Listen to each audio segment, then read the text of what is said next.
lots of room. And if my voice is not big enough, please tell me. When I was born, my parents, because they lived in this beautiful 5-acre place and they loved to garden, planted a tree in the honor of my birth. It is a cherry, or was a cherry tree. They planted it in their beautiful 5-acre space in the high desert in northeastern California, where we have high desert climate. What that means is that tree never produced cherries more than a handful, and they were always sour. There was never enough water to support it, and it never got over this tall. Also, about the time I turned 20, my parents put in a porch, and somebody was doing the building of the porch, and they piled dirt on top of the poor tree. And then my sister ran over it with a tractor. All that being said, that poor tree never got to reach its full potential because it was planted in the wrong place at the wrong time with the wrong tools. It just was not the right place for that tree. So all of that to be said is, that's what I think about. I think about that poor tree as I think about the OER project at Tacoma Community College. Meaning, I don't want to plant that tree at my college, thank you very much.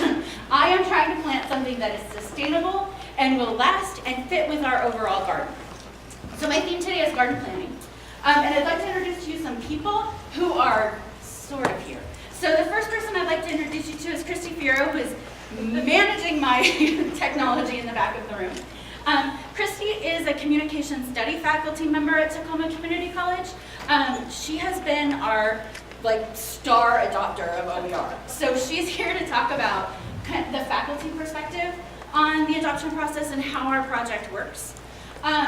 Hopefully, if things work out, you will be able to hear the voices of Dr. Charlie Crawford. Charlie is our Dean of Academic Services at Tacoma, and he is the dean that runs my project. So he's my voice with the administration, and he is the one who tells me what my administration is looking for from me, which is really important for me because it helps to add to my communication and keeps us relevant. And the final person that I'm hoping you can hear from, because he's so great at talking about this, is EJ Iglesias. EJ is a student, and he was last year he was the president of our student government. On top of that, he was a part of the student government that originally helped found this project. So EJ was around when they were trying to work this through. And the thing that's really unique about the TCC project that I think is really valuable about it is that our seed project started with student money. The students put up half of the money, more than half the money, that is funding our OER project right now. It's pretty unique and it's really, really cool. And they did it because they saw a need. And when our librarian, our director of library services, and our director of e-learning came to them and said, we think we can give you some relief on textbook costs if you help us, they committed some reserve dollars, which is kind of hard to get students to do when things are scarce. So can we try to hear from you, Jake? No, we're not going to be able to hear that. So I'll tell you what he said. So EJ is saying in his talk, and if you'd ever like to hear it, he's saying basically they didn't know what was happening with their tuition at that point. It was the time when tuition was going up. It went up for 2 years in a row. So their tuition was going up. Fees might have been going up, and they had no control over the cost of their education at that point.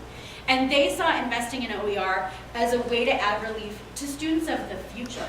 So this is a group of people who would not benefit from the OER project because it wouldn't be implemented by the time most of them graduated. Now EJ is unique because he stuck around a little bit longer. He's benefiting from the OER project right now, and I'm really proud of that because he was part of the group that pushed this through our student government, and now he's taken 2 OER classes. I'm really proud that we've saved him about $300. So our administrator's perspective was, when the OER project was born, I didn't work at Tacoma Community College. I really had I worked in Washington State. I had been working on the Open Course Library project, and they did this thing, and I went, that is the coolest thing in OER, I'm doing that. So I applied and ended up at TCC. And I think one of the important things about my involvement is the probably key thing that happened at TCC is this project hired an OER project director. My job is to be the champion. My job is to be inspirational. My job is to have a statement that I can say to the legislature sometimes, or our board of directors or other faculty, that is, the TCC OER project invites faculty, students, and staff to collaborate to save students money through textbook costs. That's my mission statement. And I have to be able to say that and say it excitedly and believe in it 110%. So my colleague Phil Venditti says, I'm a little bit of a zealot, and I am, but that's important. The other thing that is important about the OER project is to remember the transitions we're working for. So we started with a good seed. The students gave us the money. The administration met them where they were and put up some money as well. And they said, go see what happens. Our project was a pilot. The idea was do this thing, see what happens, get us about 5 OER courses. I just counted today, we're at 19 individual courses in a year and a half. So this is a year and a half into the project. We didn't have really a goal savings on saving students money, so I came up with one out of the blue, and I said we'll do $250,000 in 2 years. I took it to my advisory committee, which has both students, faculty, and staff on it, and they said, okay, give it a try. So we made this promise thinking, hopefully, and we have to date saved students $360,000 on textbook costs. And that's a cumulative cost, of course. So that's really, really valuable.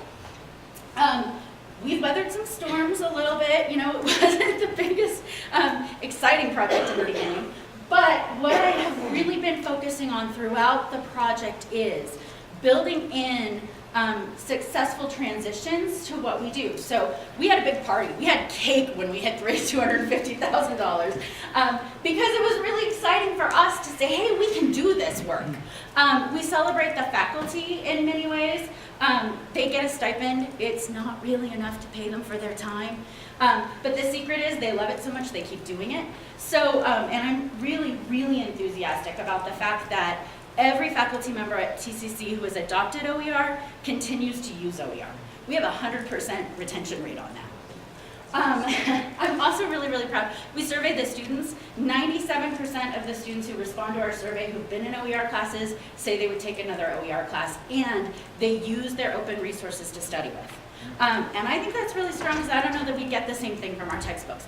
I've never surveyed that, so I can't give you the scientific rule on that. So it's important to make sure we're weathering the storm and we're planted in a good place. So part of being able to plant ourselves in a good place is to give ourselves room to assess this project. So we set up these goals. We're going to reach these goals. And if you'd like to see them, visit my website. It's open.tacomacc.edu. But we had 4 goals: a pilot project, student engagement, faculty engagement, and measuring those things, and then sustainability became one.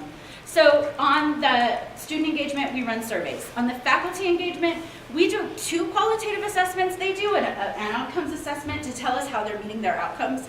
And I usually ask them to pick an outcome that they had a problem with in their textbook world, where they thought their students weren't quite meeting that measure, and to see if the OER helps them. And by and large, they're saying yes.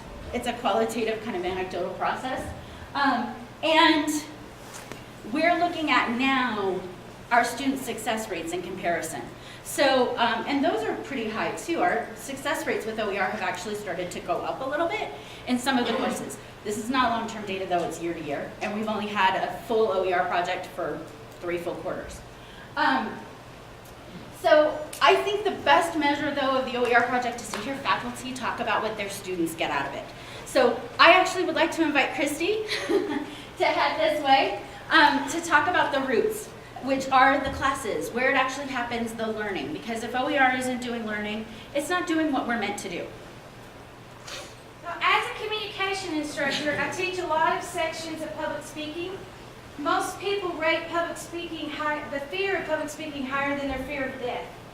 So a lot of students don't show up in my class because they're really excited about learning about public speaking. And I'm teaching in 10-week quarters that I don't really have time for them to warm up to the idea of the course and warm up to the idea of me. Now that I've been able to move into open education resources, which are tremendous amount of support from Quill, my day one conversation with the students has changed. It's important to communicate with the bookstore that they're not ordering books for my class, communicate with the students not to go into the bookstore and buy the book that's in there for the class. And then on day one, I explain why. I explained about the OER movement. Students that have had me before will attest that I'm very critical of the sources they cite, so they know that I put a lot of time into the quality of what's into the course, not just grabbing something because it's open, that it's high quality resources, and they become motivated to be in that class then on day one. And it completely changes their attitude about the class, and it goes into the motivation of learning, and that they become more engaged. They get the cost savings on day one, they get the compassion that I have for their success, but we very quickly move beyond that into they feel like they can be more engaged, they feel like the product is more up to date, and there's a variety between newspaper articles, journal articles, videos from TED, videos I've created. The variety of content, they say, helps them to be more engaged. We have an end-of-course survey that Quill does, so we have tons of quantitative data. And we've been keeping track of how much the book is in the bookstore and then what students save on that. But last week I had a new opportunity when Rob Farrow came from Open University, he's here somewhere, to talk to the students about that value of what they saved. And it was really great new information for me. It's going beyond that $130 that they have to pay for the book into Genevieve talked about how she's in the car and she'll pass her cell phone to her daughter and ask her to pull up the course so she can listen to the videos I've created, and her kids are learning about public speaking in the car while she is. And she talked about how much that meant to her. And then Lisa talked about the hours it saves on her life because she can't afford books. And she's usually, we have a couple of places on campus, you have to kind of go around to 4 different places and you can get 2 hours at a time with the text. She feels like she's gained that time in her life back because she's able to go home and access the content instead of sitting in these places and having to move to the next one to get 2 more hours. And then we had another student talking about just how it's more updated, and that when a friend hears about what's going on in the course, she can legally email her the chapter without worrying about copyright violation. She can share this out. I have not dived into the MOOC world yet, but hearing that my students are able to share this with their families and share it out with other people, that is a whole new concept of the value of what we're giving the students. The challenges going forward in sustainability, I'm hearing a lot about what happens when we lose the startup money. How are we going to keep this going? The institution's commitment for me to have a Quill is huge. She is more tied into this community than I am. I'm focusing all on communication, and she has this focus of being able to find these resources. So I'm able to say, hey, I want to move the multicultural class before we start the winter quarter. What's new out there? I'm more knowledgeable than I used to be about the databases, but I have heard when there's a piece missing that I can say, I can't find anything in this area, can you find something there? So I don't feel overworked and overtaxed and on my own. So I think the institution really needs to make that commitment. When the school just asked us last week, what do you feel you need more of? And there's this talk about what if we can't find money for future courses? And it goes back to value not always being about dollars. Because my students are more motivated and more encouraged and engaged with the resources, I'm not asking for more money to move their future classes. I'm asking for more permission. At Tacoma Community College, all of my classes now are OER. I'm an adjunct, so I teach for 3 schools. At another community college, I now have permission for public speaking, but not the other courses.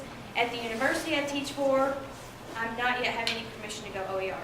So that's my personal challenge. It's not tied in. I feel like the value is there.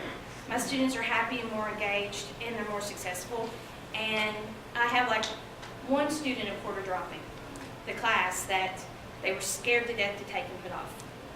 Thank you. Thanks. So Christy didn't tell you this story, so I'm going to tell it for her because it's one of my favorite things about OER, and it's one of my favorite things about the way her students approach this content. she had a section, I think it was Introduction to Communications, and she had a reading in it, and one of her students interacted with it and came back and said, I don't agree with this reading and I think it's biased. And Christy said, okay, talk to me about what that means and let's see if we can find something else. And so they worked together to find something else.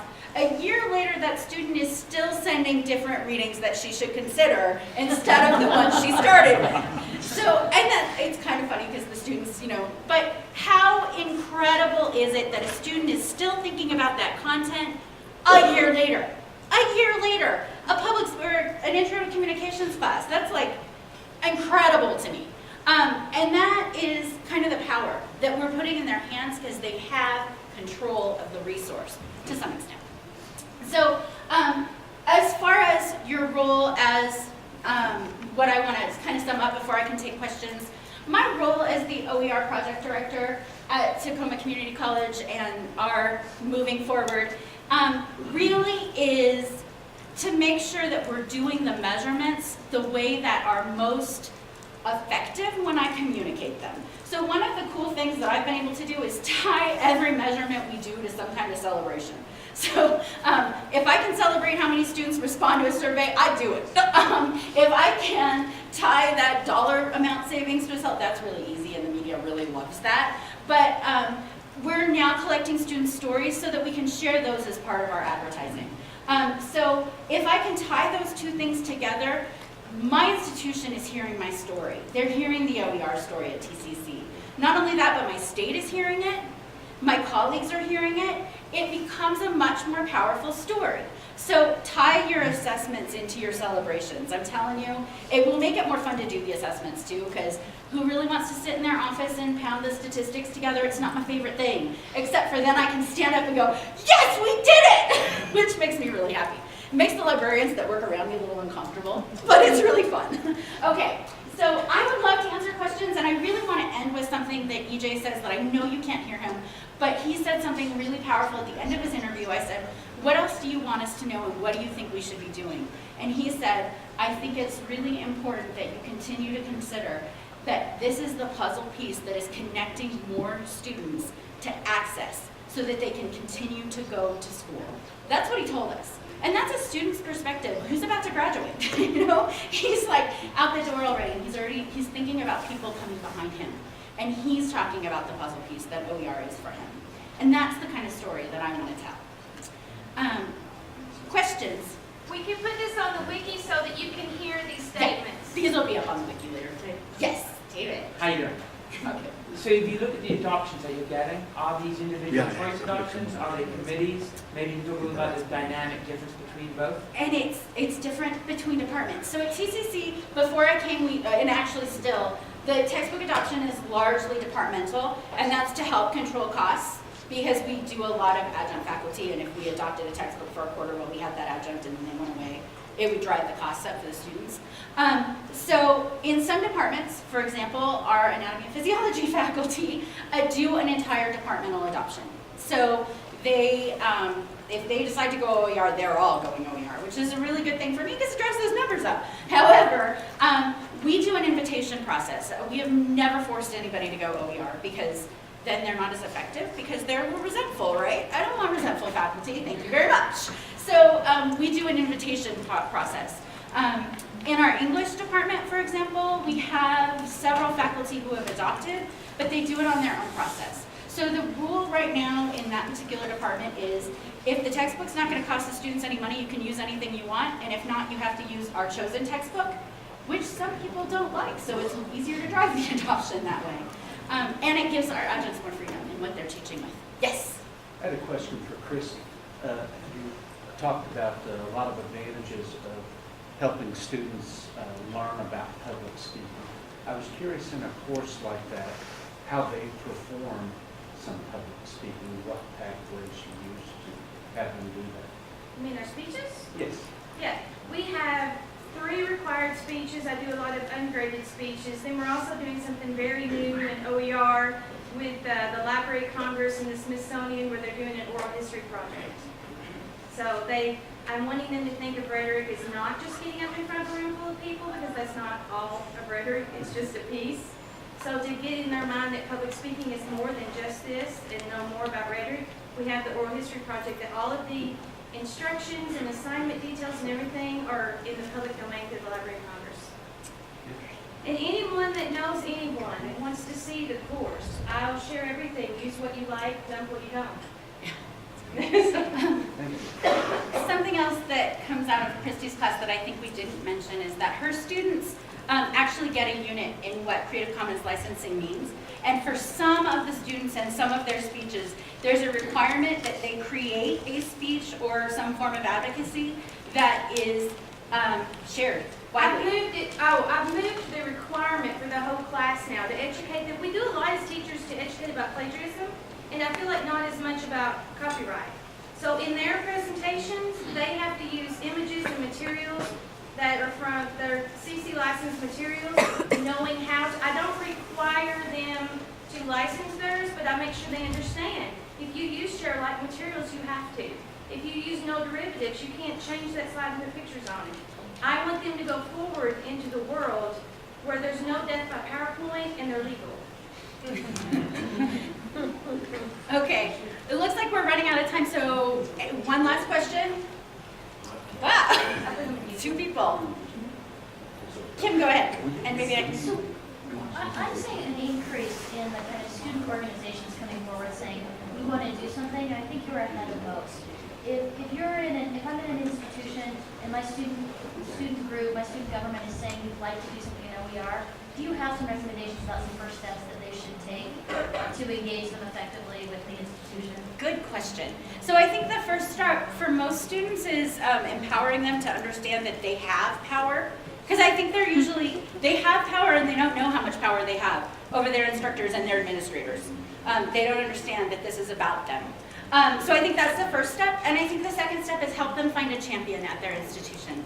Somebody, so for us at TCC, it was our library director and our e-learning director, and they paired up, which was a really good pairing because those are 2 places that are well respected at our institution by a lot of people. So if they can find champions like that to help drive the movement, I think it helps a lot for them to then understand their institution a little bit better. Because there's always, some policy in the way, or some like, we're not doing institutional planning for funding right now. That's coming in 6 months. And if they lose momentum in that 6 months, you get stuck. So I think finding a champion for them is my first step. And I think that helps a lot. Okay, am I out? Thanks so much. We'd like to encourage you to please connect with these 2 great presenters today, and let's thank them for their time and money.